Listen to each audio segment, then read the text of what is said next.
గోదావరి జలాలపై తెలంగాణ రాజకీయాలు వేడెక్కాయి. తెలంగాణలోని 7 సాగునీటి ప్రాజెక్టులపై రివ్యూ చేయాలని ఏపీ కోరుతుంటే ఆ అంశాన్ని తెలంగాణ ప్రభుత్వం జీఆర్ఎంబీ ఎజెండాలో పెట్టడం ఏంటని బీఆర్ఎస్ విమర్శలు గుప్పిస్తోంది. అటు ప్రభుత్వం కూడా అదే స్థాయిలో కౌంటర్ ఇస్తోంది. నీటి వాటా విషయంలో ఎట్టి పరిస్థితుల్లో రాజీ పడబోం, జీఆర్ఎంబీ సమావేశంలో బలంగా మాట్లాడతాం అంటోంది. దీంతో ఈ నెల 18న ఏం జరగబోతుందన్న ఉత్కంఠ నెలకొంది. గోదావరి జలాలను ఏపీ తరలించుకుపోతుంటే సీఎం రేవంత్ రెడ్డి చూస్తూ కూర్చుంటున్నారని ఆగ్రహం వ్యక్తం చేశారు మాజీ మంత్రి జగదీష్ రెడ్డి. తెలంగాణ ప్రాజెక్టులను జీఆర్ఎంబీ ఎజెండాలో పెట్టడం సరికాదన్నారు. చంద్రబాబు ద్రోహాన్ని రేవంత్ ప్రభుత్వం ఎండగట్టాలన్నారు. కృష్ణా జలాలను ఏపీకి తరలిస్తున్నా కూడా సీఎం రేవంత్ మౌనంగా ఉన్నారన్నారు జగదీష్ రెడ్డి.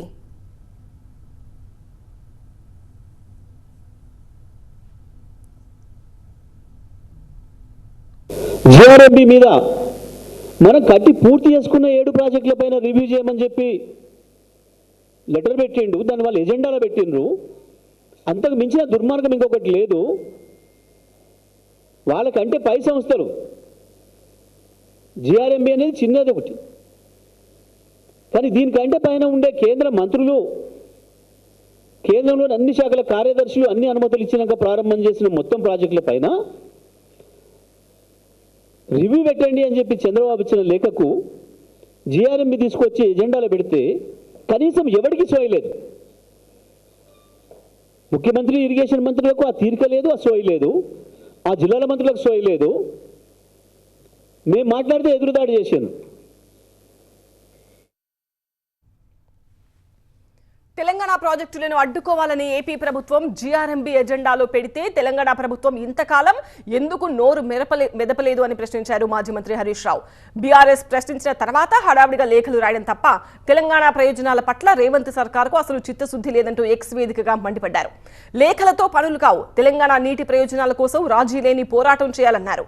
జీఆర్ఎంబీ ఎజెండాలో ఏపీ ప్రభుత్వం పెట్టించిన అంశాలను వెనక్కి తీసుకోకపోతే సమావేశానికి హాజరు కాబోము అని కరాఖండిగా తేల్చి చెప్పాలన్నారు.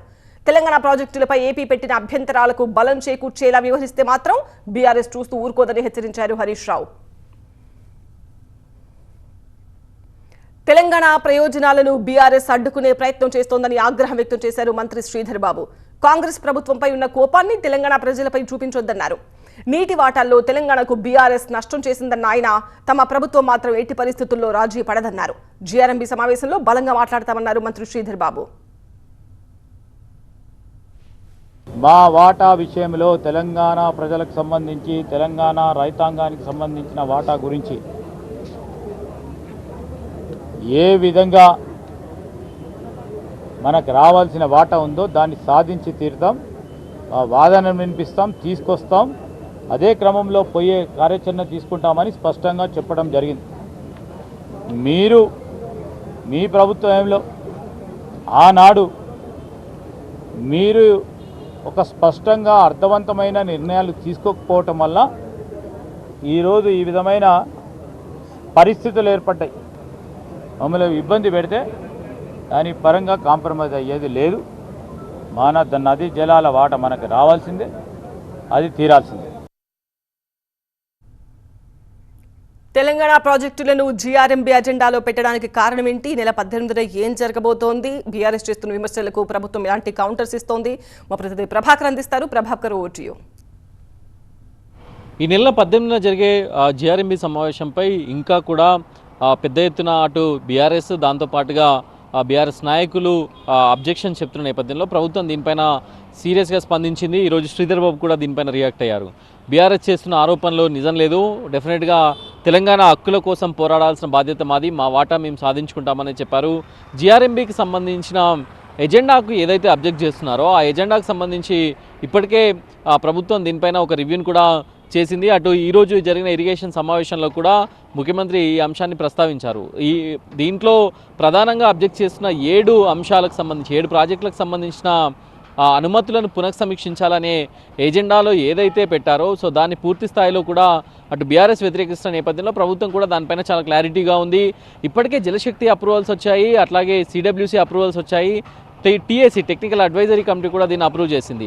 సో ఆ క్రమంలో అసలు ఇక్కడ మళ్ళీ దానిలో సమీక్షించాల్సిన అంశాలు ఏవి ఉండవు, తెలంగాణ హక్కులకు ఎలాంటి భంగం వాటిల్లదు అనేది అయితే ప్రభుత్వం చెప్తుంది. దానికి సంబంధించి జిఆర్ఎంబీలో డిస్కస్ చేయబోతున్నాం, జిఆర్ఎంబీలో గట్టి వాదన వినిపిస్తాం అని చెప్తున్నారు. జిఆర్ఎంబీకి అటెండ్ కాకుండా ఉండడం అనేది తెలంగాణ వాదనను వినిపించకుండా తప్పించుకోవడమే అవుతుంది. కాబట్టి డెఫినెట్గా జిఆర్ఎంబీకి అటెండ్ అవుతాం. ఈ 18న జరిగే జిఆర్ఎంబీని అటెండ్ అయ్యి దానిలో బలమైన వాదనలు వినిపిస్తాం. అవసరమైతే ఎజెండా మాత్రమే ప్రిపేర్ అయింది. ఇక్కడ ఎజెండా ప్రిపేర్ అయితేనే దానిలో సమీక్షిస్తామా లేదా, లేకపోతే దానిపైన డిస్కషన్ అనేది జరుగుతుంది అనేది ప్రభుత్వ వాదన కనిపిస్తుంది.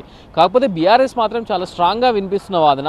ఆల్రెడీ 7 ప్రాజెక్టులకు అప్రూవల్స్ వచ్చాయి. కాళేశ్వరం, మేడికుంట వాగు, కడెం ప్రాజెక్టు, అట్లాగే సీతారామ ప్రాజెక్టు, ఇట్లాంటి 7 ప్రాజెక్టులకు అనుమతులు వచ్చాక మళ్ళీ పునఃసమీక్షించాల్సిన అవసరం ఏమొచ్చింది అని అంటూ ప్రశ్నిస్తున్నారు. సో దీన్ని కనుక జిఆర్ఎంబీ మీటింగ్ కనుక కొనసాగితే అడ్డుకుంటామనేది అయితే బీఆర్ఎస్ ప్రకటిస్తున్న నేపథ్యంలో ప్రభుత్వం మాత్రం డెఫినెట్గా అటెండ్ అవుతాం, వాదనను వినిపిస్తాం, తెలంగాణ హక్కులను కాపాడుకుంటాం, తెలంగాణ వాటాను ఎట్టి పరిస్థితుల్లో కోల్పోమనేది రాష్ట్ర ప్రభుత్వం వినిపిస్తున్న వాదన.